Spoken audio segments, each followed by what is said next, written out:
بسم اللہ الرحمن الرحیم۔ نشرتی فی ذکر النبی الحبیب صلی اللہ علیہ وسلم۔ 32ویں فصل حضرت صلی اللہ علیہ وسلم کی فضیلت میں چند آیتیں۔ 8ویں آیت، ارشاد باری تعالی ہے وَلَوْ شَاءَ اللَّهُ لَجَمَعَهُمْ عَلَى الْهُدَى فَلَا تَكُونَنَّ مِنَ الْجَاهِلِينَ۔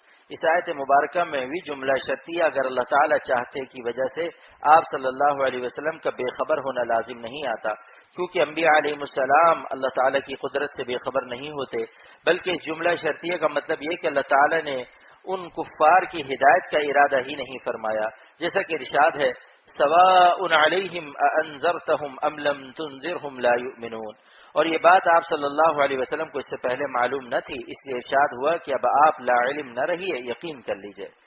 9ویں آیت، ارشاد باری تعالی ہے وَإِمَّا يَنزَغَنَّكَ مِنَ الشَّيْطَانِ، اس سے بھی شیطان کا وہ غلبہ مراد نہیں جس کی اس آیت مبارکہ میں نفی کی گئی ہے۔ إِنَّهُ لَيْسَ لَهُ سُلْطَانٌ عَلَى الَّذِينَ آمَنُوا وَعَلَى رَبِّهِمْ يَتَوَكَّلُونَ، مطلب یہ کہ ایسا غلبہ نہیں ہوتا جس سے گناہ کا عزم یا گناہی ہو جائے، بلکہ شیطان صرف وسوسہ ڈالتا ہے، مگر اس وسوسے پر عمل بالکل نہیں ہوتا۔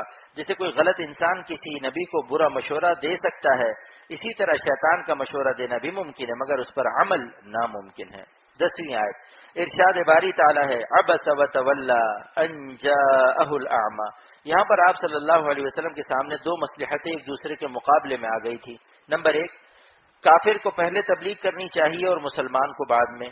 نمبر 2، جس صورت میں نفع یقینی ہو اس کو غیر یقینی نفع پر مقدم کرنا چاہیے، اور اس مقام پر مسلمان کو تبلیغ کرنے میں نفع یقینی تھا اور کافر کو تبلیغ کرنے میں احتمال تھا کہ شاید مانے یا نہ مانے۔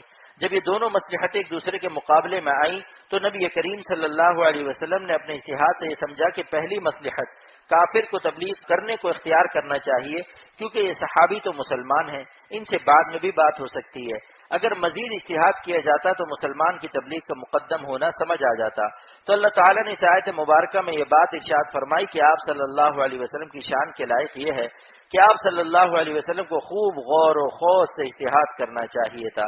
اگر آیت مذکورہ کا عنوان دیکھتے ہوئے یہ شبہ کیا جائے کہ اس میں تو نبی کریم صلی اللہ علیہ وسلم پر عتاب اور غصہ فرمایا گیا ہے، تو اس کا جواب یہ ہے کہ محبت میں بسا اوقات آداب کی رعایت سے عتاب زیادہ لذیذ اور خصوصیت پر دلالت کرتا ہے، جیسے کہ عربی کی ایک مثل ہے کہ جب محبت ہو جاتی ہے تو تکلف ختم ہو جاتا ہے۔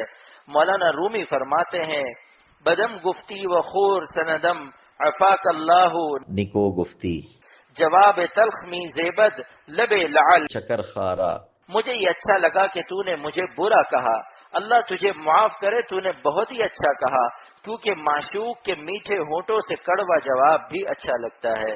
چنانچہ در منصور میں ہے کہ اس کے بعد وہ صحابی حاضر ہوتے تو آپ صلی اللہ علیہ وسلم فرماتے مرحبا بمن عاتبنی فیہ ربی، اس شخص کے لیے مرحبا جس کے بارے میں اللہ تعالیٰ مجھ پر غصہ ہوئے۔ حضرت صلی اللہ علیہ وسلم کے اس جملے سے لذت کی بو آتی ہے۔ مزید تفصیل کے لیے احکر کی تفسیر بیان القرآن دیکھنا مفید ہوگا۔ اللہ تعالی ہم سب کو رسول کریم صلی اللہ علیہ وسلم کی اتباع اور محبت کاملہ نصیب فرمائے، آمین۔ اللہ پاک ہم سب کو بھی نبی کریم صلی اللہ علیہ وسلم کی شفاعت نصیب فرمائے، آمین۔